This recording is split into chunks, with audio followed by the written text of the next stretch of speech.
So now we finally get to do a segment that I'm very excited about. I love these segments. We do them all the time on the Omega Metroid podcast. It's very, very fun, and this one had a twist. So this segment is called Zelda's Percentages, and the concept is very simple. I read a statement, and then Al, you and I will assign that statement a percentage based on how likely it is to become true. So, very simple. 100% is definitely cannot stop it. This is the same certainty as the sun will rise tomorrow. 0%, the exact same. It never will happen. It's got about as much chance as, I don't know, the moon just exploding this second. Now, I try not to give out zeros and hundreds because, anything can happen, but there's clearly some stuff that is more likely or less likely than others. So, very simple. We read the statement and we assign that percentage. The twist here is that usually when we do these, is that I just make the statements and I come up with a bunch of hypotheticals and stuff like that. Whereas this time, we opened it up to you guys and we got all of your Zelda's percentage statements. So this is great because I didn't have to do a thing, which I love. I love not having to work at all. It's great. And there's a lot of really, really cool questions and statements in here. I guess they're not questions, they're just statements. But statements in here that we have to get to. We have a lot to get through here. So I guess let's just get rocking and rolling here. Let's get rocking and rolling. I think before, because I don't think this is on the list, though, is that one percentage that you asked a couple weeks ago about Game of the Year awards. I want to do that one first. Okay, I don't remember what it was, so you go lead off. So the statement is Zelda Tears of the Kingdom will win the Game of the Year. That's at the Game of the Year awards. That's right. That was my example question. Yeah, you're right. But since Game Awards are coming up here pretty quick, I wanted to do that one.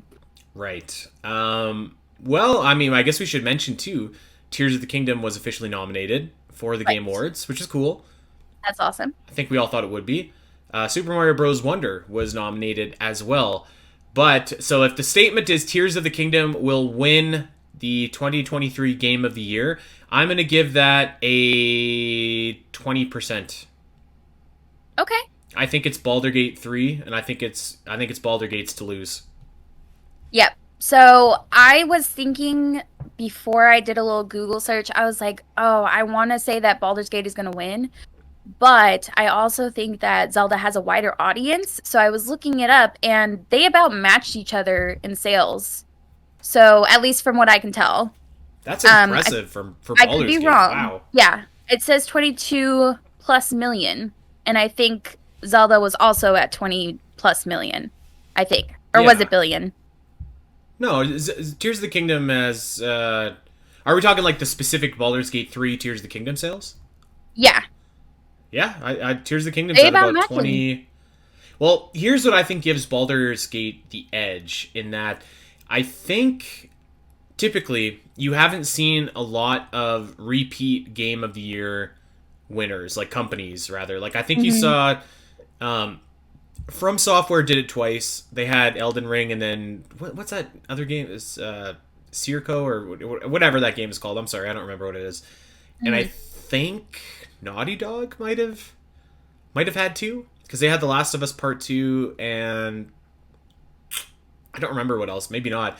My point is that I think, like, yes, it's been 6 years, but I think that I just have a feeling that they just don't want to give Zelda another Game of the Year, particularly when it's so close to, like, what won Game of the Year last time. Yeah. I'm going to say, just because I looked that up, I was going to say Tears has a really high chance. Like, I was going to go with 60%, but I think I'm going to go down to 40.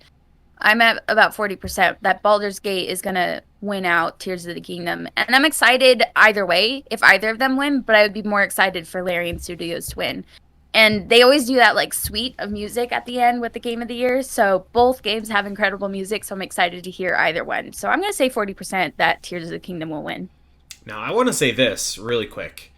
I don't think Super Mario Wonder should have been nominated, to be honest. I don't either. Why is it there? It's really fun, but, like, Pikmin 4 was robbed. Pikmin 4, Survivor, Final Fantasy was 16? 16. I'm going to go out on a limb. as well. I haven't played this game, so I could sound like a total ass here because I could be wrong. However, I've played the first Spider-Man, and it was basically like a Batman Arkham game, which is not a bad thing. It was a really, really fun game. The second one looks basically the same to me, so I'm just like, is this like, I don't know about this one either. I don't. I shouldn't say that because Baldur's Gate came out in. No, August is enough time. I don't like games coming out right at the end of the year and then getting nominated for Game of the Year. I mean, I think I'm okay with it. Just like some of the games I thought were questionable, like Resident Evil 4. I love Resident Evil 4. Isn't that a re-release though? Well, they No? remade it this year, like they did Okay. with some of the other titles. So yeah, that one I'm just kind of like, I'd rather see Sea of Stars nominated, or like I'd rather like a smaller indie game that everybody loved. But I digress. I mean, the Game Awards are what they are. They're as much marketing as they are prestige, probably more so actually. So we'll Yeah, see. and I would say any of the other four really don't stand a chance against Tears or Baldur's Gate. So either way, it would have been Yeah, nice if they got nominated, but they weren't going to go far. yeah. I think if Baldur's Gate doesn't win, probably Zelda will. But Yeah, I I think really Zelda will. think it's Baldur's Gate to I agree. It's that to lose. Okay, let's get into these Zelda's percentages here just one last time. Very simple. I read a statement. We assign a percentage based on how likely to become true that statement is. All right, let's go. This is from Discord. This is from ChomperX20. The next mainline Zelda game uses a new Hyrule. A new one. I'm going to say 90%. Because how Okay. the hell could they use the same Breath of the Wild Hyrule? I don't think it could be possible. My I think you'd have people like yeah. revolting on the streets of Yeah. Kyoto if they did that. I think my thoughts were more in line with they don't use Hyrule at all. So they would go somewhere just completely new or like revisit an older place that isn't Hyrule from the series. But You know what? You're right. You're right. yeah. So Maybe I'll. I'm gonna say 70% that they go with a new Hyrule, but I'd be more excited if they went with a different place. Yeah, in my head, I was kind of like the next time they use Hyrule, it'll be a new Hyrule, which I think Oh, okay. is. But you're right. No. I think there's a chance that they're not in Hyrule in the next mainline game. I think Hmm. I'm still gonna say 80% though, because I like it becomes kind of murky. Like, what now is a mainline Zelda game? Is it like if they release like a smaller 2D game that's new, or if they release like a Ocarina of Time style game, like is that a I mainline don't Zelda? know. Like I think so, Yeah, right? when I think of mainline Zelda, it's not like a spin-off or reimagining or redone up or whatever the word I'm trying to think of. Right. Yeah. Um. Yeah, I think So still would you eighty consider percent. Hyrule Warriors mainline? I wouldn't. No, I wouldn't. Okay, I I was think gonna I say think like the that would. spin-offs are like definitely like the Hyrule Warriors, the Cadences, the Tingles, CDIs. You could Hmm. even make an argument that like Four Swords is one, and I would buy that. Hmm. Um. So yeah, I think it all depends on if we get the next like big open world 3D Zelda game next, or if we get something in between. Which I'm sure we'll get something in between, but like, what is that in between kind of thing? Hmm. And speaking of the next mainline Zelda, this one is from Isora. The next mainline Zelda game is going to have underwater exploration. I This, think we had that one come up the last time we did Zelda percentages, but that was yeah, pre Tears of the Kingdom, and we were like high on we that. were high. Yeah. Yeah, we had McKenna on for that, and Yeah. that did not come to fruition. I'm gonna go a little bit lower because of what we just talked about. Because like, what is the next mainline Zelda game, right? So like, for example, I think if they come out with a new 2D Zelda game that drops a little bit, let's just say that Hmm. they make Oracle of Secrets, for example. I don't know if underwater exploration is like a huge part of that, but you know what? Now that I say that, Oracle of Ages has underwater exploration. Mm. I'm gonna say Oh yeah. I'm gonna say 67%, just over two thirds. I think this is hard for me to, because now I'm like, when was the last time we had underwater exploration like for real? That would be Skyward Sword. Do you? Yeah, I guess you don't really go underwater in Link Between Worlds, do you? I don't think so. We do No. raising and lowering of the water levels in a dungeon, but not underwater. Yeah. All right. Um, I'm gonna say like 42%. okay, okay. Majora Master. Nintendo will continue to make new and original top-down Zelda games. Al, what say you? Oh yeah, 95%. I think they'll continue. I'm gonna echo you as well. I was gonna say high Yeah. 90s. Just to be different, I'll say 93. I think that's such a good format for Zelda games, for especially for just more charming, relaxed Zelda games Yeah, compared to like the high profile console games. But I think the Switch is still adaptable for that kind of format, whether it's on TV or handheld. So I 100%, well, not 100, but 95%, I'm sure. I'm pretty. Yeah, I'm sure as well that they're not gonna stop. All right, this next one is from Hallow. Hello. The next Zelda game will have Ganon slash Ganondorf as the final boss. I'm low on this. I am too. Yeah, I'm gonna say like 15% actually. Now, Wow, that's really low. the kicker here is that he said the next Zelda game, which does not the next mainline Zelda game. So I could see. I think the 15% Oh, plausibility comes if there's like age of upheaval, yeah, and I it's was just thinking that like you're too. just fighting Ganondorf at the end. Oh my gosh. If they do give us an Age of Upheaval, which is not outside the realm of possibility, but having Ganondorf as a playable character in that game, Be whew, cool.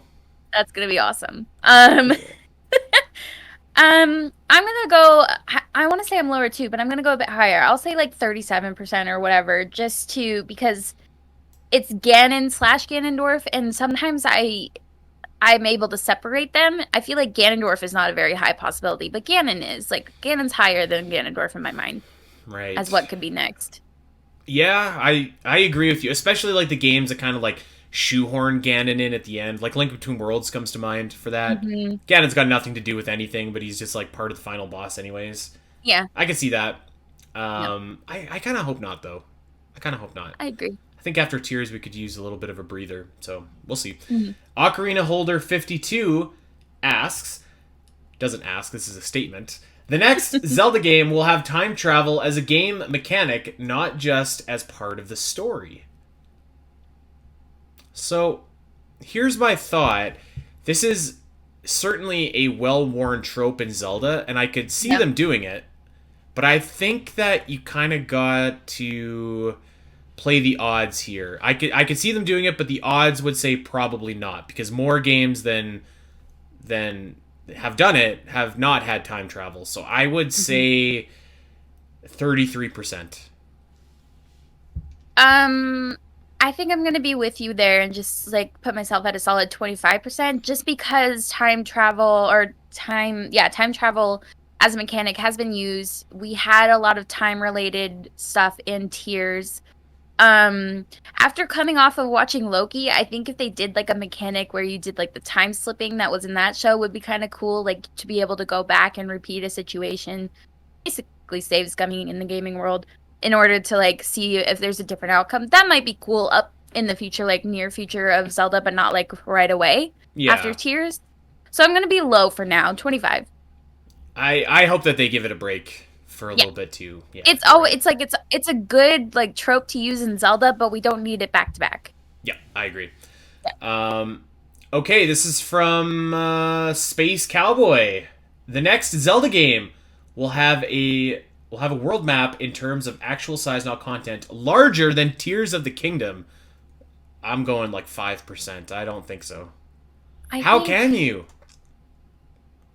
I don't know. Sometimes these maps just keep getting bigger and bigger in games. Um, but then I start to lose interest. Like I love big open world maps, but then there's also a point where it gets too big and too overwhelming, and I Yeah, have no desire to continue playing and yeah. exploring. And I think Nintendo had their time in that big exploration world, so I hope they dial it back a little bit. I'm gonna be about 12% on that. Yeah, you know, 5%, even 12% is probably like I think that's maybe a little bit of what we want creeping into our answer, just a little Oh because yeah, like then the likelihood. I could see Nintendo be like, well, we can't make it smaller, you know, like oh my god, Yeah, but I just sometimes sometimes that's the struggle of when you have something so big and magnificent. And I think Marvel is dealing with this too, is you had something so special with Infinity War and Endgame, and then they're trying to top it. And sometimes topping it means taking a step back too. You know what my father told me about world maps? What? It's not how big it is, it's how you use it. Oh my god. And I would rather they fill up that map than make it big just for the sake of being big. Sometimes it can be too big, you know? In my game that I'm playing right now, Sandrock, there's this character that is constantly like, as my father would say, and every time he does that, it makes me think of you. I've slowly started integrating that into work now, and like, I love it. I found myself kind of when I'm saying that going in between, like, as my father would have always said or would always say. So people are just like, oh, I'm sorry, did your dad pass away? I'm like, no. Saw him last week. It's all good. Like, don't worry. Oh my god, Andy. But I don't mean to. It just comes out that way. Anyways, let's move on. This is another one from Ocarina Holder 52. Now that Ganondorf has completely exploded at the end of Tears of the Kingdom, a later Zelda game will be set a few thousand years in the future where Hyrule has finally been able to have a true industrial revolution due to lack of catastrophic events. So it's a modern version of Hyrule to explore. Okay, the TLDR of this statement is like the next Zelda game will be like a steampunk kind of a setting. Okay. I don't think that's very likely, but I like the concept. I do too. I mean, that's really low for me. 20%. Like, I'm going. I'd love to go in that direction, and maybe that's making it go up a little bit, but I just don't see it happening.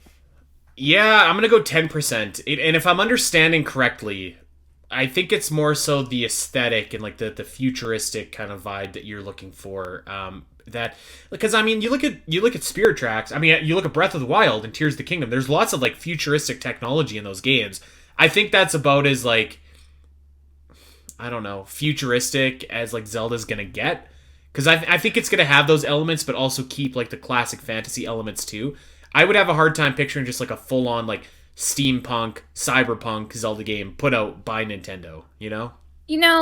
I think I'm gonna go lower again, just because I was just thinking about it, and like the technology that the Sheikah have in Breath of the Wild and Tears is based on 10,000-year-old technology. So it's like it was already created. They're just kind of evolving off of it, but it's taken them 10,000 years to evolve off of it. So I'm gonna go even. I'm gonna say like 4%. Oh, dang! If it takes them 10,000 years to, build off a technology that was already created, that's a long, long time. Yeah. Hey everyone! If you enjoyed this clip and want to see more of the Zelda Cast, make sure to head over to your favorite podcast platform of choice and subscribe. There are over 200 episodes in the vault that will provide you with hundreds of hours of Zelda content for you to enjoy. You can listen to us when you're on a walk, fighting Ganon, trying to sleep, whatever. And if you want to see these shows as they happen, make sure to head over to twitch.tv/the Zelda Cast, where you can watch our beautiful faces talk about Zelda every single week. Don't miss out, and we'll see you next time.